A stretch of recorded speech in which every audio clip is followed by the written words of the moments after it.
ঈশান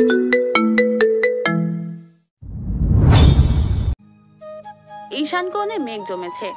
ধূসর মেঘের ছায়ায় বিষণ্ণ হয়ে আছে গোধূলি। দিনের আলো ফুরিয়ে সন্ধ্যা রাতের পর্দা টেনেছে ধরণী। পূর্ণিমা আকাশে রূপালী থালার মতো গোল চাঁদ আড়াল হয়ে গিয়েছে কালো মেঘের আড়ালে। অমাবস্যার কালো রঙে তলিয়ে যাচ্ছে ভুবন। ঘুটঘুটে অন্ধকারে ঘন জঙ্গলে লম্বা লম্বা দানবীয় গাছপালা অভিশপ্ত মূর্তির মতো লাগছে। ঘন কালো জঙ্গলে বাগান বাড়িটি কোনো পরিত্যক্ত রাজপ্রাসাদের চেয়েও কম মনে হচ্ছে না। শরীর শিউরে ওঠার মতো দমকা শীতল হাওয়া বয়ে গেল বাগান বাড়ির প্রাঙ্গণে। হঠাৎ করে বাগান বাড়ির সমস্ত ইলেকট্রিসিটি লাইন বিচ্ছিন্ন হয়ে যায়। অজ্ঞাত গুপ্তচর এক এক করে প্রতিটি কোণার সিসিটিভি ক্যামেরার লাইন কেটে দেয়। থমথমে পরিবেশ, গুমোট পরিবেশ শোকে গেয়ে উঠল।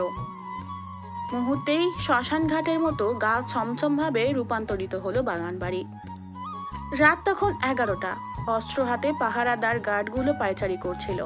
হঠাৎ সকলের নজরে আটকে একটা হেলিকপ্টার অনেকক্ষণ যাবৎ বাগান বাড়ির উপর দিয়ে ঘোরাঘুরি করছে। কপালে ভাঁজ মিলে তাদের।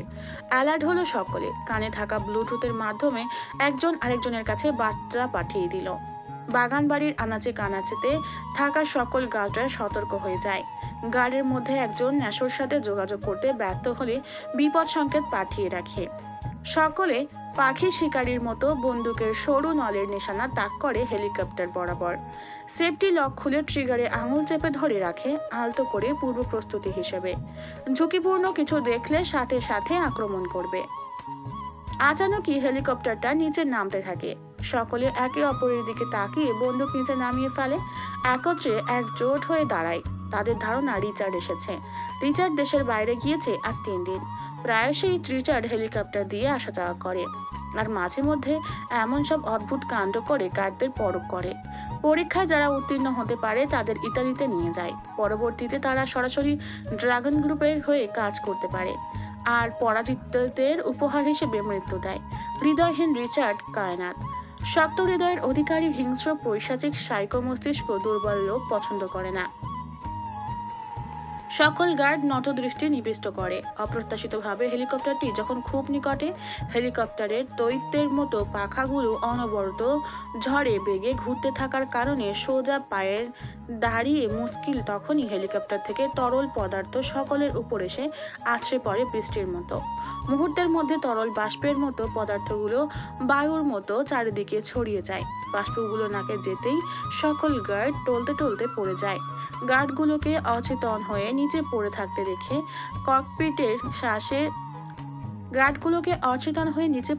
দেখে ককপিটের পাশে অবস্থানরত সাদা শুভ্র রঙের পাঞ্জাবি পরিহিত মানবের ঠোঁটের কোণায় বাঁকা হাসি ফুটে ওঠে।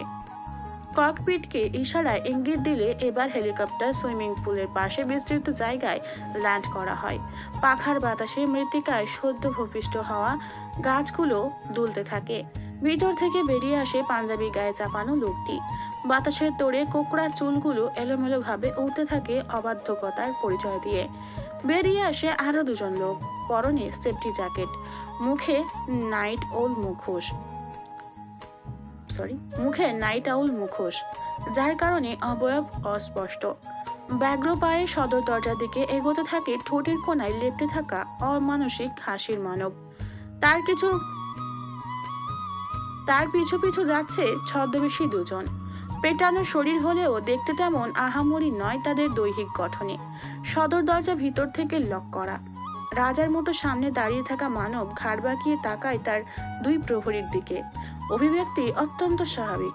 সঙ্গে সঙ্গে 2 জন প্রহরী এগিয়ে যায় সামনে, পিছিয়ে যায় তাদের রাজা। পুরুষালী বলিষ্ঠ কাঁধ দিয়ে পরপর কয়েকবার ধাক্কা দিতেই ভিতর থেকে ছিটকারি ঢিলে হয়ে খুলে যায়। ছিমছাম দেহের অধিকারী হলেও অধিক শক্তিশালী তা প্রমাণিত হলো তাদের কাছে। অধরে দিয়ে হাসলো রহস্যময় মানবটি। বিকট শব্দে ঘুম থেকে লাফিয়ে ওঠে রেশমা।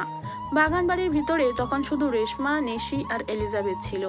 ন্যাশো রিচার্ডের দেয়া কাজে নিয়োজিত আছে, প্রফেশনালি সামলাচ্ছে তার কাজ। ভয়ে বুক শুকিয়ে এলো রেশমার। এত রাত করে কে আসলো? রিচার্ড? না, রিচার্ড আসলে তো এভাবে আসবে না। 3 দিন ধরে রিচার্ড আসছে না। শব্দটা দরজা ভাঙার। নিজের সাম্রাজ্যে কেউ নিশ্চয়ই চুরের মতো আধারে লুকিয়ে আসবে না।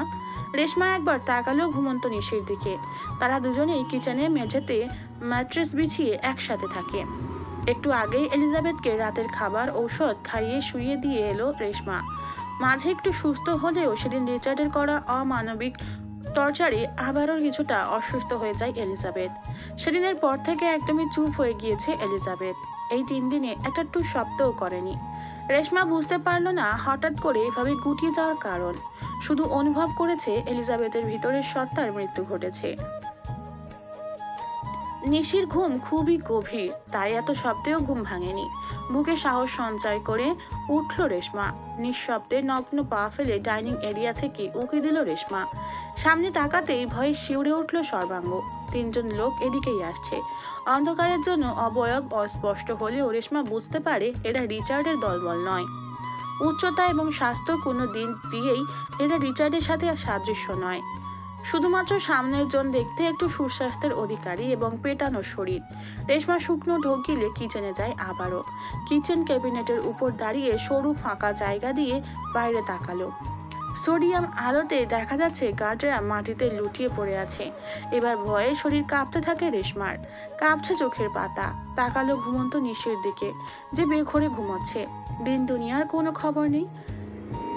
রেশমা ঠোঁট গোল করে পরপর 3 বার নিঃশ্বাস ছাড়ে। গুটি গুটি পায়ে নিশির কাছে গিয়ে কম্বল দিয়ে আপাদ মস্তক ঢেকে দিল নিশির। রেশমার মাথার বালিশটাও নিশির কানের উপর দিয়ে রাখে যেন শব্দ কর্ণপাত না হয়। রেশমা আবারও ছুটে যায় ডাইনিং এরিয়ায়। ওরা লিভিং এরিয়ায় চলে এসেছে ইতিমধ্যে। ভয়ে সংকীর্ণে শরীর থেকে নির্গত শীতল ঘামে জামা শরীরের সাথে আষ্টে পৃষ্ঠে জড়িয়ে গিয়েছে। রেশমা শব্দ ছাড়া কয়েকটি চেহার বহু কসরতে নিয়ে ঘুমন্ত নিশির সামনে রেখে নিশিকে আড়াল করে ফেলে, যেন বোঝা না যায় এখানে কেউ শুয়ে আছে। এবার এলিজাবেথের কথা ভাবতেই বুকে মোচড় দিয়ে উঠল রেশমার। যে করেই হোক এলিজাবেথকে বাঁচাতে হবে।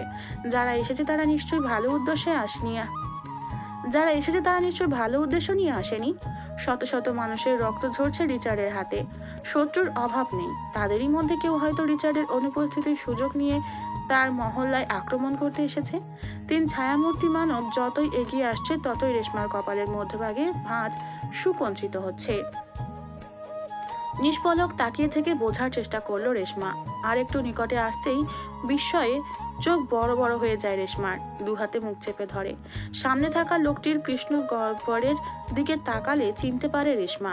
অনেকবার দেখেছে টিভিতে, কিন্তু এত মহৎ লোকের রাতের আঁধারে গ্যাংস্টারের বাসভবনে আসার কারণ বুঝে উঠতে পারল না রেশমা। যখন দেখলো কোনো দিকে না তাকিয়ে 3 জন সরাসরি সিঁড়িতে পা রাখে, তখন তার ষষ্ঠ ইন্দ্রিয় বার্তা দেয় ওরা এলিজাবেথের জন্যই এসেছে। ওরা নিশ্চয়ই আগে থেকেই জেনে এসেছে আজ ভিতরে রিচার্ড বা তার কোনো বডিগার্ড নেই। আর থাকতে পারলো না। নিজের জীবনের কথা আর ভাবলো না রেশমা। কিচেন থেকে সবজি কাটার ছুরি নিয়ে দৌড়ে ছুটে যায় ওদের পিছন পিছন। দাঁড়ান। রেশমার বজ্র কণ্ঠ শুনে কারোর মধ্যেই তেমন কোনো ভূকৃপ দেখা মিলল না। সবিনয়ের সিঁড়ি ঠেঙিয়ে উপরে যেতে থাকে মানবটি। তার পিছু পিছু থেমে যাওয়া পায়ের গতি বাড়িয়ে বাকি দুজনও যেতে লাগলো। রেশমার গলা কাঁপছে, তবুও পরোয়া করলো না, চেঁচালো, আপনাদের উদ্দেশ্য কি? কেন এসেছেন এখানে? থেমে রেশমাও পিছু পিছু উঠতে থাকে তাদের। আগুন বর্জন করলো কথায়, চোখে জ্বলছে ক্রোধের অগ্নি। আপনাকে তো আমরা ভালো মানুষ জানতাম। রাতের আধারে এটাই বুঝি আপনার আসল রূপ? অতর্কিত আক্রমণে হকচকিয়ে গেল রেশমা। দুজনের মধ্যে একজন রেশমার কণ্ঠনালী চেপে ধরেছে শক্ত হাতে। রেশমার হাত থেকে ছুরিটি ঝনঝন শব্দ করে সিঁড়িতে পড়ল। রেশমার 2 চোখ ভিতর থেকে বেরিয়ে আসার উপক্রম। শ্রাবণের বর্ষণের ধারায় স্রোত বইতে থাকিল কার্নিশ বেয়ে। দম আটকে আসলো রেশমার। তবুও ভাঙা গলায় চেঁচিয়ে ডাকতে থাকলো এলিজাবেথের রুমের দিকে এগোতে থাকা লোকটাকে। আল্লাহর দোহাই লাগে, এমন নিষ্ঠুর হবেন না। গলায় চেপে রাখা হাতের দৃঢ়তা বাড়তে থাকে। বুকের ভিতর সব শুকিয়ে আসে রেশমার। সামনে থাকা মানুষটি যেন এক ক্ষুধার্ত হিংস্র বজ্রপাতের মতো গম্ভীর কণ্ঠ বলল। রেশমার বিলম্বহীন জবাব,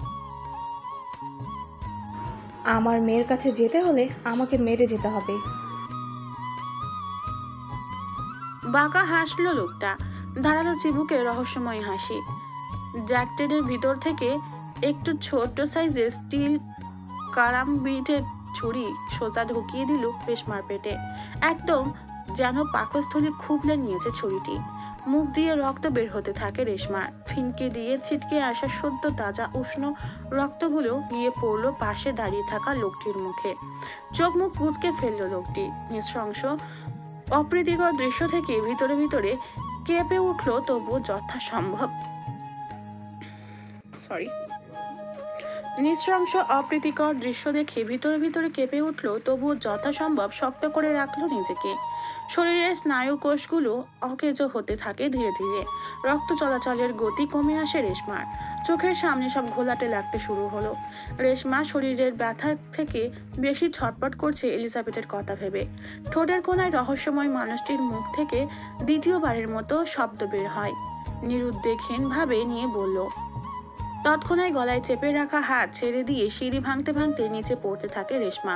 নিশি দু হাতে মুখ চেপে ধরে। কিছুক্ষণ আগেই তার ঘুম ভেঙে গিয়েছিল। আড়াল থেকে লুকিয়ে লুকিয়ে সেই লোমহর্ষক দৃশ্য সেও দেখেছিল। ডুকরে কেঁদে উঠল, তবুও আগানোর সাহস পেল না। অসহায় কাতর চোখে তাকিয়ে থাকলো রেশমার পড়ে থাকা নিথর দেহে। কপাল ফেটে রক্ত মেঝেতে আলপনার মতো পিছিয়ে যাচ্ছে। আকুত ভয়ী হৃদয় তখনও মৃত্যুর ব্যথা ভুলে তাকিয়েছিল উপরে। প্রতিটি মায়ের কাছেই বাচ্চারা নিজ সন্তানের সমতুল্য, হোক না অন্যের। মাতৃত্বের মন গেয়ে উঠে সন্তানের সমবয়সী যে কাউকে দেখলেই। নিজের জীবনের কথা না ভেবে শেষ পর্যন্ত লড়েও পারল না শেষ রক্ষে করতে। চোখের ব্যর্থতার নিশানা। সহসায় চোখ বুজে এলো রেশমার। কিছু পড়ার শব্দে ঘুম থেকে ধরপড়িয়ে উঠল এলিজাবেথ। দুদিন যাবতই স্লিপিং পিলস নিচ্ছে এলিজাবেথ। সেদিনের পর থেকে আর ঘুমাতে পারছে না। পরাজিত জীবনে আবারও হেরে গেল সে চরমভাবে। কিছুক্ষণ যাবতই অনুভূত হচ্ছিল ঘুমের মধ্যে কেউ তার উপর অনড়ভাবে ঝুঁকে আছে, একগুঁয়ে দৃষ্টিতে তাকিয়ে। কারোর গরম নিঃশ্বাস আছড়ে পড়ছিল মুখের উপর। গলা শুকিয়ে গিয়েছে এলিজাবেথের। ঢোক গিলে ওঠার পায়তারা করতে গেলেই আকস্মিক ঘাড়ের পিছন থেকে একটি শক্ত হাত এসে রুমাল দিয়ে মুখ চেপে ধরল। আবারও ঘুমের জগতে তলিয়ে গেল এলিজাবেথ, কিছু বুঝে ওঠার আগেই। বুঝতেও পারল না সব হারিয়ে আঁকড়ে ধরা নতুন কোলও সে হারিয়ে ফেলল চিরজীবনের জন্য। মম ড্যাডের মতো রেশমা মাও ফাঁকি দিয়ে চলে গিয়েছে। মানবটি এলিজাবেথের ধনুকের মতো বাঁকানো শরীর কোলে তুলে নিল। এগোতে থাকে দরজার দিকে। ঠোঁটের কোণে লেপ্টে আছে বিজয়ের হাসি। সাজানো পরিবেশ বিধ্বস্ত ধ্বংসস্তূপে পরিণত হয়েছে। লিভিং এরিয়ায় একটা জিনিসও আস্ত নেই। ভাঙা কাঁচের গ্লাসের টুকরোগুলো গড়াগড়ি খাচ্ছে লাল রক্তে। ন্যাশো মাথা নিচু করে দাঁড়িয়ে আছে, চুপসে যাওয়া মুখ নিয়ে। সেও যথেষ্ট পরিমাণ ততস্থ। মেঝেতে সারি সারি হয়ে পড়ে আছে গার্ডের লাশ। শীতের প্রথম প্রভাতে কুয়াশার ভেজা মৃত্তিকায় যেভাবে শিউলি ফুল বিছিয়ে থাকে, ঠিক সেভাবে।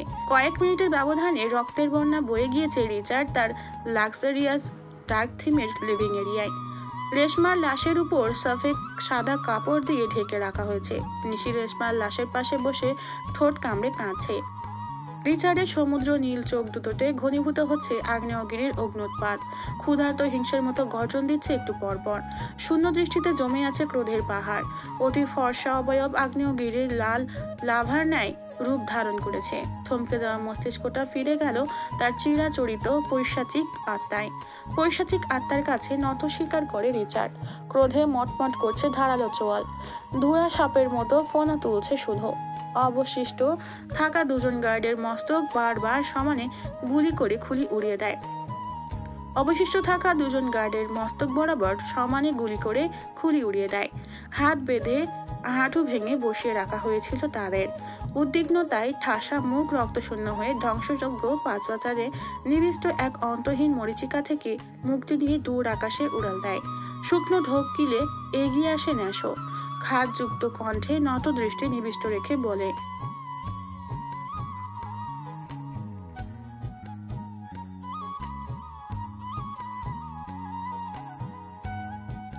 বুক শুকিয়ে যায় ন্যাশোর রিচার্ডের আগুনের লেলিহান জ্বলতে থাকা অক্ষিদয় দেখে।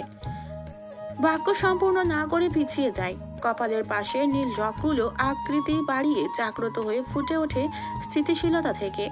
উগ্রতা ভেঙে হিংস্র প্রাণীর মতো গর্জে উঠল। হিংস্রতা প্রভাবে বিড়বিড়িয়ে ওঠে পৈশাচিক সাইকো মস্তিষ্ক। দাঁতে দাঁত পিষে চিবিয়ে চিবিয়ে বলে, I want that motherfucker in my basement. গুটিয়ে থাকা ন্যাশো সঙ্গে সঙ্গে দুপাশে মাথা নাড়ায়। রিচার্ডের শস্যব্যস্ত বিদ্যুৎ বেগী চাহনি দেখে মুখে বাক্য প্রকাশ করার সাহস পায় না। এতেও ক্রোধ কমে না রিচার্ডের। পায়ের রক্ত তিত্তির করে মাথায় উঠতেই থাকে। পৈশাচিক হিংস্র মস্তিষ্কে চলন্ত রেলগাড়ির মতো চেইন টেনে ক্রোধগুলো ইঞ্জিনের কর্কশ শব্দ বাজিয়ে ছুটতে থাকে। মস্তিষ্ক নিউরন শ্রবণেন্দ্রিয় ঝাঁঝরা করে দিচ্ছে গুটগুট করে লেখা কয়েকটা শব্দ। পায়ের নিচে পিষে রাখা সাদা কাগজের উপর থেকে পা সরিয়ে পুনরায় তাকালো Richard. If you are a gangster, then I am the predictor. Elokeshi অতি পরিচিত মধু মিশ্রিত মাতাল স্বরে স্বস্তি ফিরে পায় এলিজাবেথ। দরজার সামনে খাবারের ট্রে হাতে দাঁড়িয়ে থাকা কৃষ্ণ গর্বরের ন্যায় অবয়বে তাকাতেই চোখ জলজল করে ওঠে এলিজাবেথের। খেলে গেল ঠোঁটের কোণে প্রশান্তিময় হাসির অস্পষ্ট ঝলকানি।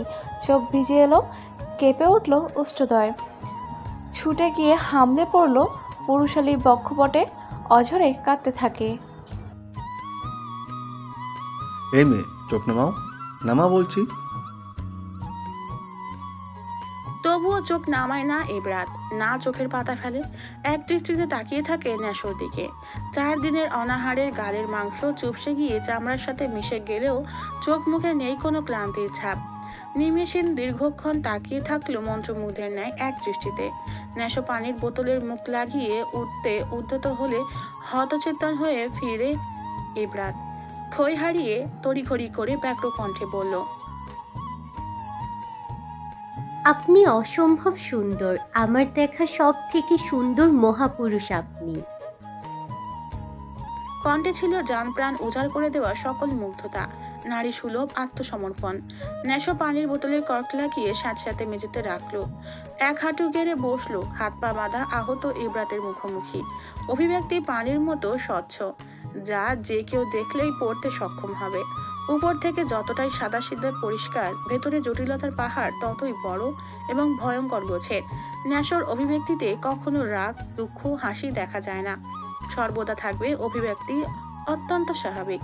তবে এই দৈত্য আকৃতির লোকটাও ক্ষমতা রাখে একাই 10 জনকে মাটির সাথে মিশিয়ে দিতে। তীক্ষ্ণ আর সূক্ষ্ম বুদ্ধিমত্তার কাছে পরাজিত অনেক বীর সৈন্যরাও। তাই তো রিচার্ড নিজের বাম হাত হিসেবে স্বীকৃতি দিয়েছে তাকে। অনেক তপস্যার মাধ্যমে সেই জায়গা অর্জন করেছে ন্যাশো। ফলস্বরূপ চাইলেও এখন আর সেই শক্ত আবৃতের খোলসের ভিতর থেকে বেরোতে পারবে না। ন্যাশোর কণ্ঠে নেই কোনো জটিলতা, নেই কোনো প্রকার অযাচিত ক্ষুদ্রতায়। নীরের ঠান্ডা গলায় বলল, আমার হাতে কাটা মানুষের মাংসের সাইজগুলো খুব সুন্দর হয়। সাধারণ গলার কথা হলেও এই কণ্ঠে ছিল নিজস্ব ওজন, যা ধারণ ক্ষমতার বাহিরে ছিল ইবরাতের। ভিতরে ভিতরে ভয় পেলেও মুহূর্তের মধ্যে তা থেকে বেরিয়ে আসে ন্যাশোর সুগভীর নিকষ বাদামি আঁখি যুগলে তাকিয়ে। উচ্চতায় ইবরাত ন্যাশোর বৃক্ষপটের নিচে পড়বে বিধায় ঘাড় উঁচিয়ে দেখতে হচ্ছে ন্যাশোকে। তাকিয়ে থাকতে থাকতে ঘাড় ব্যথা হয়ে গেল তার। তবুও গতিহারা হৃৎস্পন্দন বেহায়া মন তাকিয়ে থাকলো নিষ্প্রভ দ্বিধাহীন নজরে। তবু আপনি মহাপুরুষ আমার কাছে। এতক্ষণ পরে অভিব্যক্তির মধ্যে খানিকটা পরিবর্তন আসলো ন্যাশোর। অধর একপাশে এলিয়ে বাঁকা হাসলো। ইবরাতের কান বরাবর পুরুষালী শক্ত লোমবিহীন হাত রাখলো দেয়ালে। হালকা ঝুঁকলো ইবরাতের উপর। ন্যাশোর মুখ থেকে নির্গত উচ্চ নিঃশ্বাস গুলো আছড়ে পড়ছে ইবরাতের মুখের উপর। বুকের ভিতর চাপ দিয়ে ধরলো ইবরাতের। অজানা কারণে লজ্জায় সম্বিত সে। বেহায়া দৃষ্টি নত করলো এবার। কিন্তু সেই বাবলা মন কি এত সহজে মানে? পারবে কি এত নিকট হতে আলিঙ্গনের সুযোগ হাতছাড়া করতে? না, কখনোই না। ইবরাত আবারও শিরশিরে অনুভূতিতে নিভু চোখে চাইল ন্যাশোর চওড়া তামুকে।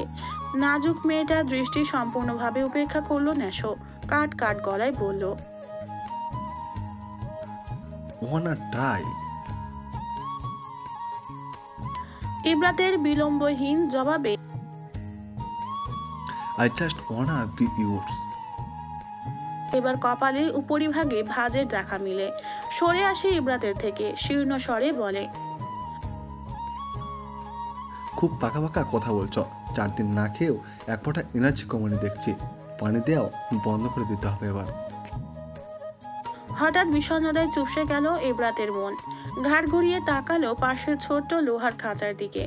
দূর হতে দেখলে মনে হবে অন্ধকার ঘরে কেউ ইঁদুর ধরার জন্য ফাঁদ পেতে রেখেছে, যেখানে ভুলক্রমে আটকা পড়ে গিয়েছে এক মধ্যবয়স্ক নারী। 4 দিনের অভুক্ততায় শরীর একদম নেতিয়ে গিয়েছে সবিতা বেগমের। ছোট্ট খাঁচার মধ্যে আবার তার কাটার বেড়া দেওয়া, যার কারণে নড়াচড়া তো দূর, উঠে বসার সুযোগটাও নেই। নিস্তেজ শরীরে ঘুমিয়ে আছে সবিতা বেগম খাঁচার ভিতর।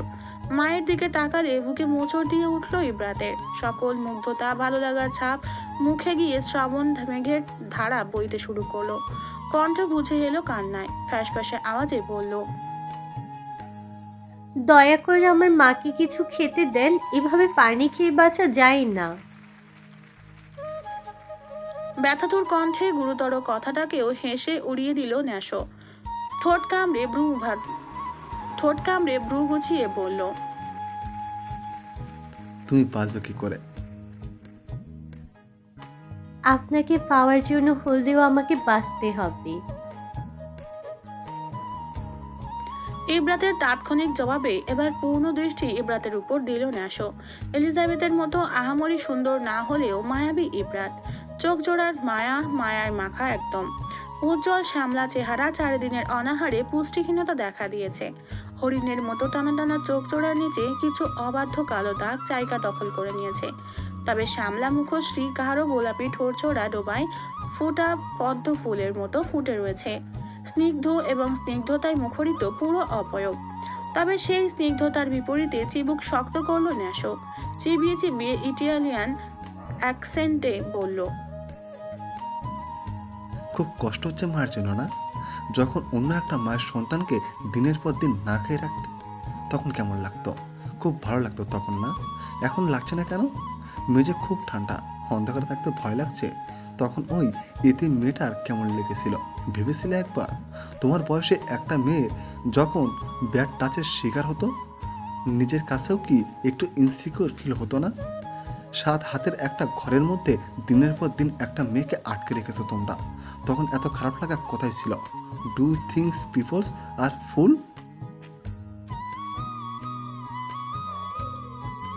ন্যাশোর শেষের কথাগুলো ছিল ঝাঁঝালো কর্কশ গলায়। কেঁপে উঠল ইব্রাতের তনু। ন্যাশো আগুন বর্জন করলো কথায়। চোখে জ্বলছে ক্রোধের অগ্নি।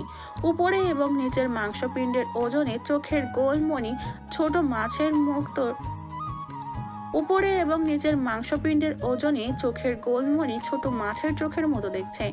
পর্বতমালায় মেঘহীন সাদা আকাশের নিচে যে কাটা কাটা গাছের ফাঁক গলিয়ে বেরিয়ে আসা পাহাড়ের গোল টিলার মতো ন্যাশোর বাদামি রঙের ছোট্ট চোখচোরা। বাদামি রঙের চোখে এখন আগুনের লেলিহান। চোখে পানি সমেত হাসলো ইব্রাত, বলে, তখন আমার জীবনে কেন আসলেন না? আরও কিছু বছর আগে আমার জীবনে দক্ষিণের দমকা হাওয়ার মতো আপনার আগমন হলো না কেন? ছোট ছোট চোখ আরো ছোট হলো ইব্রাতের কথায়। ন্যাশো তেরছা নজরে তাকিয়ে জিজ্ঞেস করলো, মানে? একই স্বরে প্রত্যুত্তর করলো ইব্রাত, তাহলে হয়তো আমি আরো অনেক আগেই মায়ের শিখানো বুলি থেকে বেরিয়ে নিজের মন দিয়ে কথা বলতে পারতাম। চোখের সামনে থেকে রঙিন পর্দা সরিয়ে দুনিয়ার আসল বাস্তবতা আজ করতে পারতাম। এই এখন যেভাবে বলছি, মন থেকে যা আসছে বলছি, কানের পাশে কোনো কুপরামর্শদাতা নেই। তাহলে হয়তো আমার পাপের ওজন একটু হলেও হালকা হতো। বিশ্বাস করুন, আমি সত্যি অনুতপ্ত আমার কাজের জন্য। প্রেমে পড়ে আমি বুঝেছি কষ্ট কী জিনিস। খুব সুখে থেকে আমি অনুধাবন করতে পারিনি এলিজাবেথের কষ্ট। সেদিন আপনাকে প্রথম দেখায় এক বুক ভালো লাগা ছেয়ে গিয়েছিল মন আকাশে। বুকের ভিতর ধ্রিম ধ্রিম শব্দটা থামার নামই নিচ্ছিল না। সেই কঠিন মুহূর্ত থেকেও আমি ছিলাম এক অন্য জগতে, যেখানে সুখের দোলায় দুলছিল আমার মন। তারপর যখন আপনি চলে গেলেন, আমি অনুভব করলাম আমার শূন্য শূন্য লাগছে। সেদিন থেকে আমি এলিজাবেথের কষ্ট বুঝতে শুরু করি। অনুভূতি হচ্ছিল হারানোর কষ্ট কতটা বেদনার। আমি আম্মুকে অনেকবার বুঝিয়েছি, বিশ্বাস করুন আমি আমার পাপের প্রায়শ্চিত্ত করতে চাই। আমাকে দয়া করে সাহায্য করুন। আপনাদের বসকে খোঁজার অনেক চেষ্টা করেছি আমি আর বাবা, কোথাও পাইনি। প্লিজ বলুন না এলিজাবেথ কোথায় আছে, কেমন আছে? শূন্য অভিব্যক্তি নিয়ে উঠে দাঁড়ায় ন্যাশো। চলে যাওয়ার জন্য উদ্যত হয়। হঠাৎ পিছন থেকে ইব্রাতের অদ্ভুত প্রশ্নবাণ তেড়ে আসলো, তবুও থামে না ন্যাশো, এগোতে থাকে। ভালোবাসি আমি আপনাকে। সারা জীবন এভাবে বন্দী করে রাখুন, আর যেভাবেই রাখুন আপনার কাছেই রাখুন। আমরা বাঙালি মেয়েরা মরলেও ভালোবাসার মানুষের কোলে শেষ নিঃশ্বাস ত্যাগ করতে চাই। এতেই থামে না ইব্রাত, নিজের স্বরে অনড়ভাবে বলতে থাকে। ভালোবাসা পায়ে ঠেলা জিনিস না, বুকে নিয়ে আগলে রাখতে হয়, নয়তো নষ্ট হয়ে যায়। আপত্তি নেই? পায়ের গতি নিটল রেখেই বলল ন্যাশো গুরুগম্ভীর গলায়। চিলতে হাসলো ইব্রাত, এবার চেঁচালো দুর্বল গলায়। ধ্বংস হতে চেয়ে আপনার প্রেমে। এবার থামে ন্যাশো, একপাশে ঘাড় বাঁকায়, তবে পিছন ফিরে না, না তাকিয়ে রুষ্ট গলায় বলে, এই প্রেমে বিধ্বস্ততা সারা কিছুই নেই, ধ্বংস তো তুমি হবে মেয়ে। ইব্রাতকে কিছু বলার সুযোগ না দিয়ে লম্বা লম্বা কদম ফেলে চলে যায় ন্যাশো। বেসমেন্ট থেকে বেরিয়ে কালো পোশাকধারী দুজন গার্ডের দিকে তাকিয়ে শক্ত গলায় বলল, আজ থেকে পানি যেন না দেওয়া হয় এদের। গার্ড নিশ্চুপ মাথা নাড়ায়, তপ্ত শ্বাস ফেলে ন্যাশো পায়ের গতি কমিয়ে ধীরে ধীরে বাগান বাড়ির ভিতর প্রবেশ করে।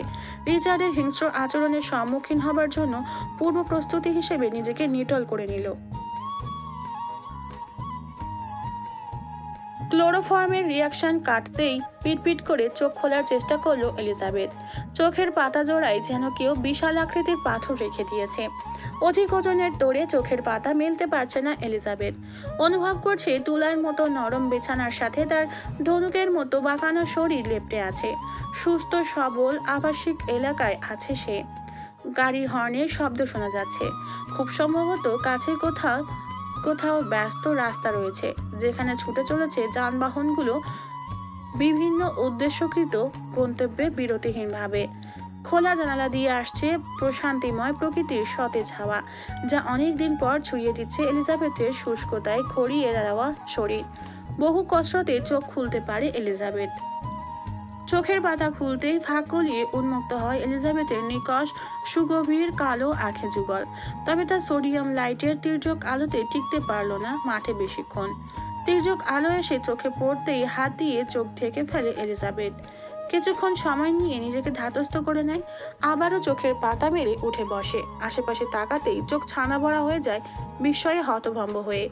অবিশ্বাস্য নজরে চোখ বুলাতে থাকে পুরো কক্ষে। এটাতে কারো রুম বললে ভুল হবে। কেউ খুবই ধৈর্যের পরিচয় দিয়ে আদরের হাতে সাজিয়েছে এই ডিজনিল্যান্ড। এলিজাবেথের মনে হচ্ছে সে পিঙ্কিস ওয়ার্ল্ডে অবতরণ করছে। ক্লোজেট থেকে শুরু করে বিছানার বেডশিট, বালিশ, সোফা, পর্দা সকল কিছুই পিঙ্ক কালারের, যা প্রতিটি মেয়েরই স্বপ্ন। নিজের ব্যক্তিগত রুম এভাবে সাজাবে মেয়েদের প্রিয় রং পিঙ্ক কালার দিয়ে। খুব সংখ্যক নারী জাতি আছে যাতে পিঙ্ক কালার পছন্দ নয়। এলিজাবেথের চোখ থেকে এখনো বিস্ময় কাটছে না। মনে হচ্ছে এখনো স্বপ্নের মধ্যে আছে সে।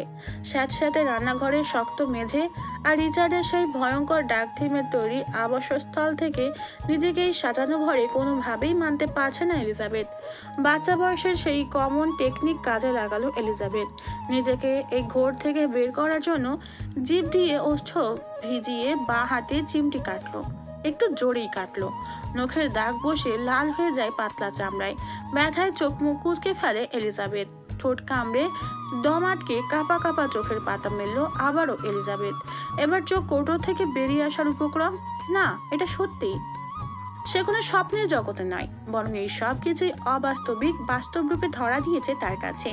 বেড সাইডের দিকে তাকাতেই চোখ বড় বড় হয়ে যায় এলিজাবেথের। দিন দুনিয়ার কুল কিনারাহীন হয়ে খিলখিলিয়ে হাসতে থাকে। কুটিল দু হাতে আগলে নেয় লার্জ সাইজের ডোরিমন দুটো।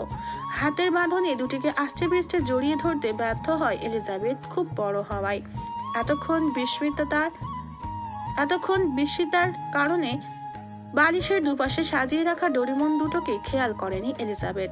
নারী সুলভ আচরণে আত্মসমর্পণ করে আবেগী হতে থাকে এলিজাবেথ ছোটবেলার কথা মনে করে।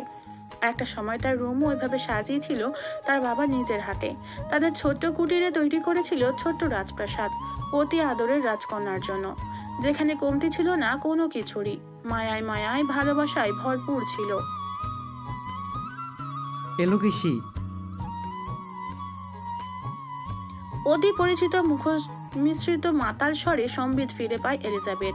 দরজার সামনে খাবারের ট্রে হাতে নিয়ে দাঁড়িয়ে থাকা কৃষ্ণ গহ্বরের ন্যায় অবয়বে তাকাতেই চোখ জলজল করে উঠল এলিজাবেথের। ঠোঁটের কোণে প্রশান্তিময় হাসির অস্পষ্ট ঝলকানি। চোখ ভিজে এলো এলিজাবেথের। ছুটে গিয়ে হামলে পড়ে পুরুষালী বৃক্ষপটে। অঝরে কাঁদতে থাকে। পুরুষটি রুক্ষ পুরুষালী খসখসে হাত রাখে এলিজাবেথের মাথায়। কিছুটা সময় দেয় এলিজাবেথকে নিজেকে সামলে নেওয়ার জন্য। দুর্বোধ্য মেয়েটা এতদিন পর প্রিয় মানুষের ছায়া পেয়ে আর নিজেকে ধরে রাখতে পারে না। কান্না তো থামাই না, বরং আরো কান্নার তোর বাড়তে থাকে ক্রমে ক্রমে। বৃক্ষপটের মালিকেরও যেন ভালো লাগছে এভাবে, আটকাতে ইচ্ছে করছে না।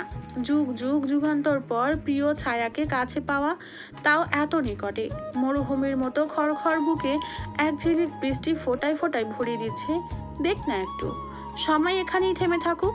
ক্ষয় হারিয়ে ভুলে গিয়েছে নিচে ছড়িয়ে ছিটিয়ে পড়ে আছে খাবার, টুকরো টুকরো কাচের খণ্ডাংশ।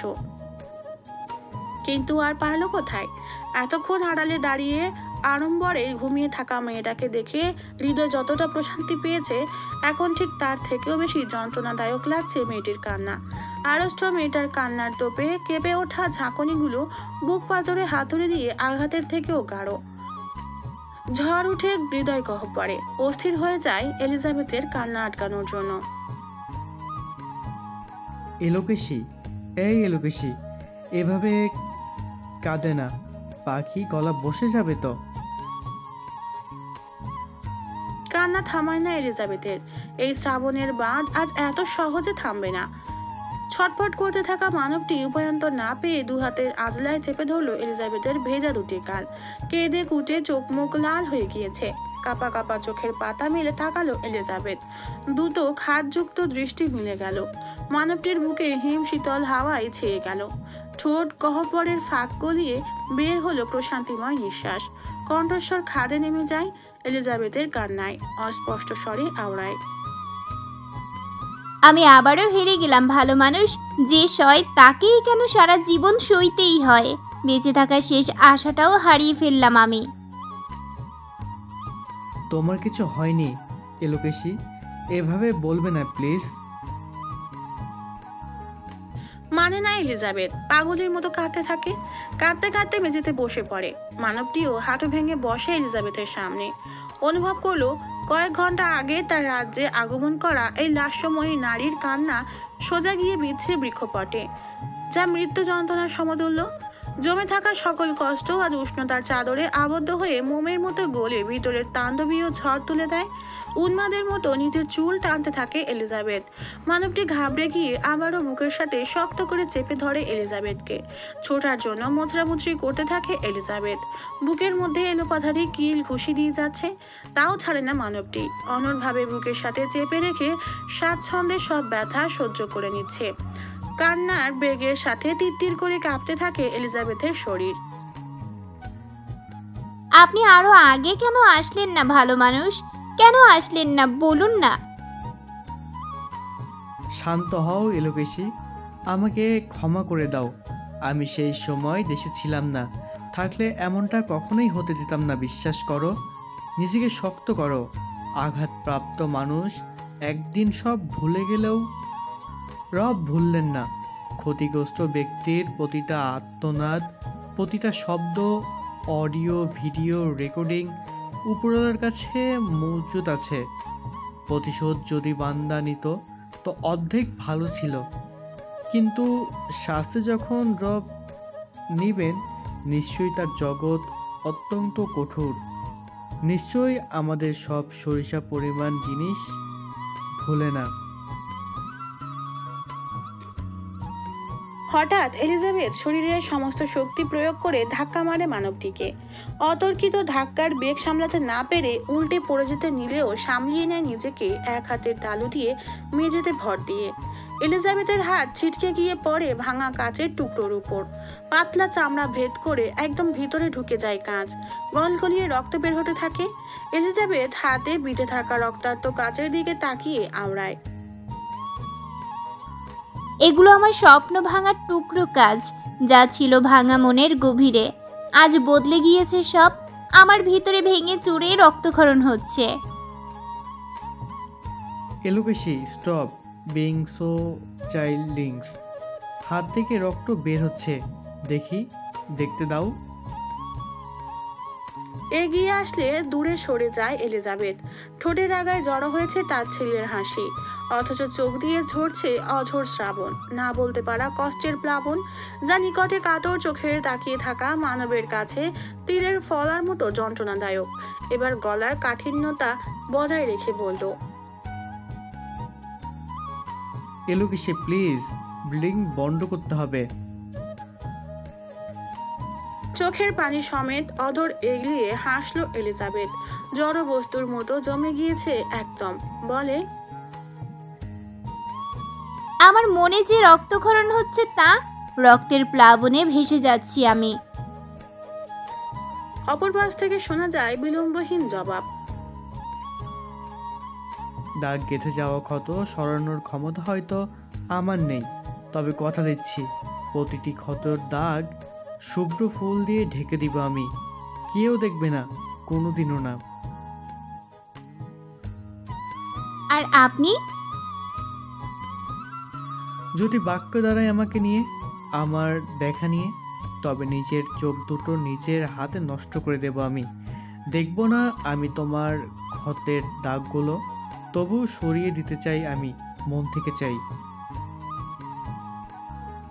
আপন মানুষগুলোই যখন পারলো দূরে ঠেলে দিতে, আর আপনি? এই আপনি তোমার, শুধুই তোমার এই আপনিটা। কিছু কিছু সম্পর্কে রক্তের বন্ধনের প্রয়োজন হয় না এলোকেশি। এভাবে কথার প্যাচে কথা বলে এলিজাবেথকে ব্যস্ত রেখে এগিয়ে গিয়ে খপ করে ধরে ফেললো এলিজাবেথের রক্তাক্ত হাত মানবটি। স্তম্ভিত ফিরে পায় এলিজাবেথ। এর মধ্যে মানবটি পাঞ্জাবির পকেট থেকে রুমাল বের করে হাতে চেপে ধরে। জোড়াজুড়ি করতে থাকে এলিজাবেথ হাত ছাড়ানোর জন্য। একসময় গলা ছেড়ে চেঁচালো, আমাকে ছোবেন না, আমি অপবিত্র। এলিজাবেথের কথায় থমকে যায় মানবটি। স্তব্ধ হয়ে তাকায় এলিজাবেথের দিকে, তাকায় এলিজাবেথের গলায়। ভালো করে খেয়াল করলে দেখতে পায় এখনো এলিজাবেথের গলায় কালো ছোপ ছোপ দাগ স্পষ্ট। চোখ বুঝে তপ্ত শ্বাস ফেললো মানবটি। কয়েক মুহূর্তের জন্য আটকে রাখা নিঃশ্বাস ছেড়ে দিল সে দীর্ঘশ্বাসে। অভিব্যক্তি অত্যন্ত স্বাভাবিক, বরাবরের মতোই ঠোঁটের কোণায় অমায়িক হাসি। এলিজাবেথের হাতে রুমাল ভালোভাবে পেঁচিয়ে দিতে দিতে স্বাভাবিক গলায় বলল, তুমি পবিত্র ফুল, আকাশের সবচেয়ে উজ্জ্বল নক্ষত্র। যদি কোনো ঝড়ের কারণে নিজের আলো খোয়েই ফেলো তুমি, তবে আমি সূর্য হয়ে তোমাকে আলোকিত করে নিচে জ্বলে পড়ে ছারখার হয়ে যেতে চাই। এলিজাবেথ তাকিয়ে থাকলো কৃষ্ণ গহ্বরের দিকে। মানুষটা কত সাবলীল গলায় বলে দিত কত জটিল থেকে জটিলতর কথাগুলো। এমনটাও হওয়ার কথা ছিল না। পাপের শহরে রাতের আধারে স্বেচ্ছায় শরীর আদান প্রদান স্বাভাবিক হলেও কেউ অযাচিতভাবে নিজের চরিত্র খেয়ালে কলঙ্কের দাগ বসিয়ে দেয় সমাজে। এলিজাবেথের অভিব্যক্তি শূন্যের কোঠায় বলল, মানে?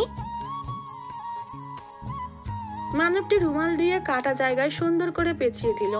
হাতে লেগে থাকা রক্তগুলো নিজের গায়ে চাপানো পাঞ্জাবিতে রঙের মতো লাগিয়ে দিল। চোখ বড় বড় হয়ে যায় এলিজাবেথের।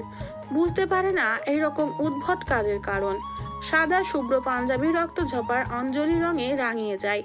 স্লান হাসলো, হেসে বলল,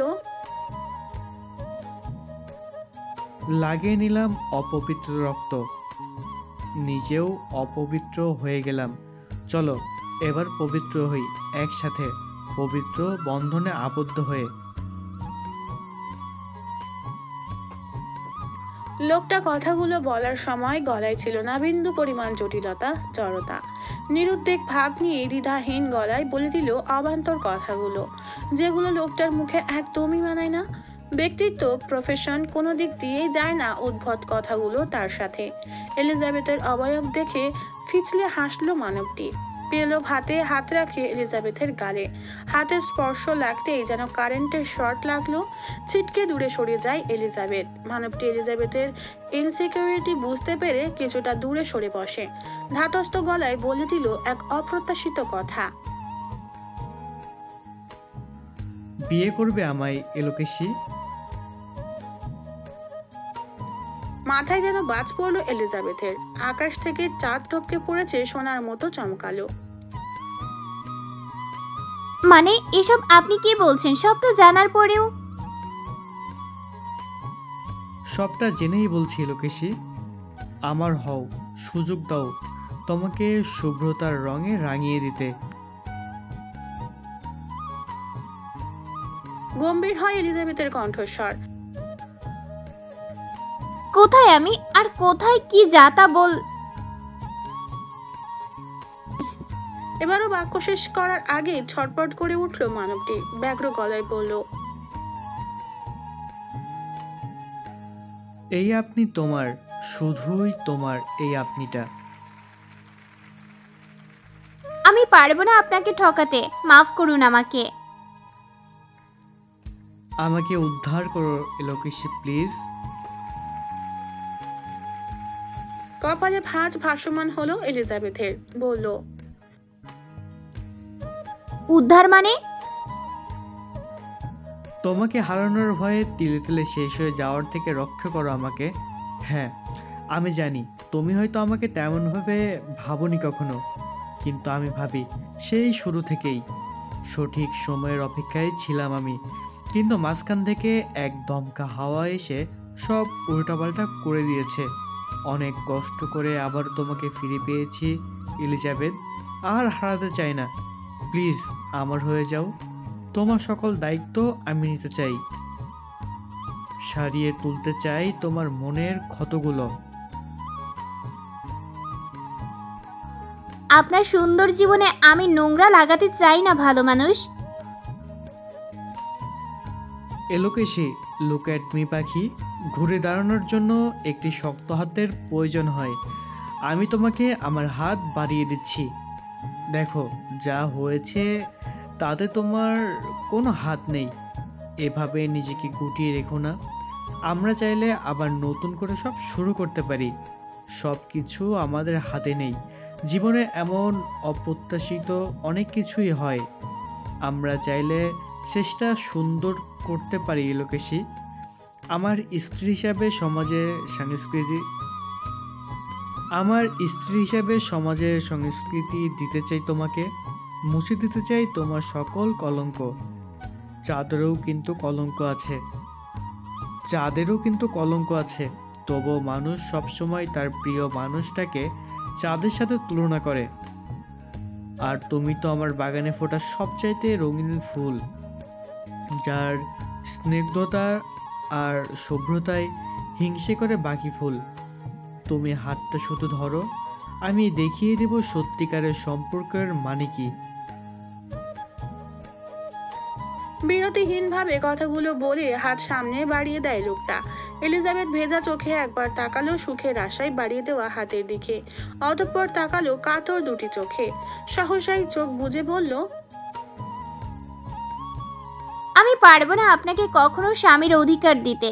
নিজের শরীরের উপর ঘৃণা চলে এসেছে আমার। ভালোবাসা মানে হলো আলঙ্গিন, আর আলঙ্গিন মানে প্রচণ্ড জোরে শক্ত করে জড়িয়ে ধরা, যেন পাঁজরের ভিতরে পাঁজর ঢুকে যায়। হোক সেটা শারীরিক বা মানসিক, তোমার শরীর চাই না আমার এলোকেশী, শুধু চাই তুমি আমার পাশে থাকো শেষ সময় অবধি। তোমার অনুমতি ছাড়া তোমার শরীরে স্পর্শ করব না, আমি কথা দিলাম। ভালোবাসার সমস্ত অনুভূতিগুলো হারিয়ে ফেলেছি আমি। আমি অপেক্ষা করব। Take your time. যেদিন তুমি আমার ভালোবাসার আত্মসমর্পণ করবে সেই দিন হবে আমার সবচাইতে সুখের দিন। এই পৃথিবীতে সবচাইতে খুশি থাকবো আমি সেদিন। শেষ পর্যন্ত আমি অপেক্ষা করব, চেষ্টা চালিয়ে যাব তোমার মনে ভালোবাসার ফুল ফোটানোর জন্য। তবে শোনো, যেদিনই প্রেমের ফাঁদে পা দাও না কেন, অগ্রিম বার্তা নিয়ে নিও মেয়ে, না হয় এত বড় ধাক্কা সহ্য করতে পারবো না। বলে ফিক করে হেসে দেয় মানবটি। এলিজাবেথ নিষ্প্রভ দ্বিধাহীন নজরে তাকিয়ে থাকলো কৃষ্ণ গহ্বরে। আকুত ভয়ী হৃদয় বেগতিক দোটানার সাক্ষী। বিষণ্ণ অনুভূতির মিলনে চুপসে যাওয়া মনে হাজারো দোটানা। অর্হনিশে বারবার কর্ণপাত হতে থাকে সেই ভয়ঙ্কর মুহূর্তের সময়গুলোতে করা আর্তনাদগুলো। মস্তিষ্ক, নিউরন, শ্রবণেন্দ্রিয় ঝাঁঝরা করে দিচ্ছে প্রতিটা আর্তনাদ। অনুভূতির জোয়ারে ভেসে অনন্তকরণের রক্তপাত কমাতে হলেও এলিজাবেথকে পারতে হবে। তারা হয়ে আকাশে আর মেঘে ভেসে থাকতে চায় না আধারা প্রতিদিনের মতো। কাটুক দিন তবুও কারোর আশায় চেয়ে না থেকে যন্ত্রণা বুকে বেয়ে মুছে ফেলতে হবে সেই ব্যথাগুলো নতুন কারোর মাঝে নিজেকে বিলীন করে। দোটানা থেকে বেরোতে পারে এলিজাবেথ। কেউ আসুক, ভালোবেসে ভরিয়ে দেখ মন, যেন এক নতুন সকাল। ভেঙে দিয়ে কালো অতীত বর্তমান রুদ্ধ করে স্তব্ধ আকাশে ঝিলিক দিয়ে উঠল এক নির্মল বিশুদ্ধ দ্যুতি। হৃদয় কপাটে আনাচে কানাচে দোল খেলো করকরে সজীব বসন্তের দোলনা। সব ভুলে চোখ জোড়ালো আলো নিয়ে মানুষটার তীরের চিবুকে তাকালো এলিজাবেথ, যে কাতর চোখে তাকিয়ে আছে তার দিকে। চোখে এক রাশ উদ্বিগ্নতা, উৎকণ্ঠা, বাড়িয়ে রাখা হাত আশাবাদী আশায়। অতীতকে এক মুহূর্তের জন্য কালো অন্ধকারে ঠেলে দিলে বর্তমানে ফিরে আসে এলিজাবেথ। শুধু চায় বর্তমান, এমন একটা সময় যেখানে নেই কোনো জোর জবরদস্তির ধ্বংসযোগ্য পাপাচারের নিবিষ্ট এক অন্তহীন মরীচিকা। আছে শুধু নমনীয়তা, কোমলতা। ফোর্স নিঃশ্বাস ছাড়ে এলিজাবেথ। কাঁপতে থাকা হাত রাখলো পুরুষালী খসখসে কুটিল হাতে। দোটানা থেকে বেরোতে পারে এলিজাবেথ। কেউ আসুক, ভালোবেসে ভরিয়ে দিক মন, যেন এক নতুন সকাল। ভেঙে দিয়ে যাক কালো অতীত বর্তমান রুদ্ধ করে স্তব্ধ আকাশে ঝিলিক দিয়ে উঠল এক নির্মল বিশুদ্ধ দ্যুতি। হৃদয় কপাটে আনাচে কানাচে দোল খেলো করকরে সজীব বসন্তের দোলনা। সব ভুলিয়ে চোখ জোড়ালো আলো নিয়ে মানুষটার নীরের চিবুকে তাকালো এলিজাবেথ, যে কাতর চোখে তাকিয়ে আছে তার দিকে। দৃষ্টি যুগলের আলিঙ্গন দৃঢ় হয়। মানবটির ঠোঁট গহ্বরের ফাঁক গলে ছুটে চলল প্রাপ্তির হাসি, যেই হাসি মিশে গেল আকাশে বাতাসে।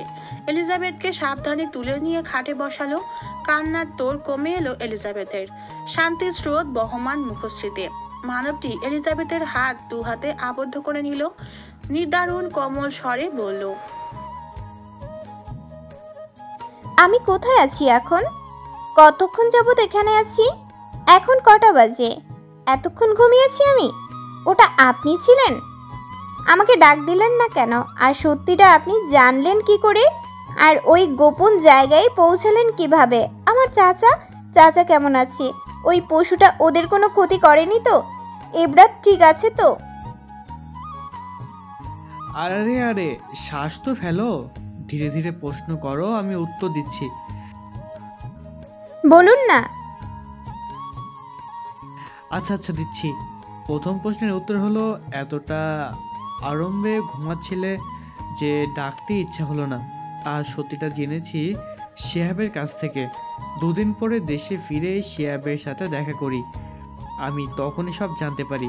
তারপর অনেক খোঁজে, অনেক লোক লাগিয়ে সবশেষ বহু করসরাতে পেয়েছি তোমাকে। তাই তো এত দেরি হয়ে গেল। আর তোমার চাচা চাচির খোঁজ নেওয়া হয়নি। আমার পাগলের মতো খুঁজছিলাম আমি তোমাকে।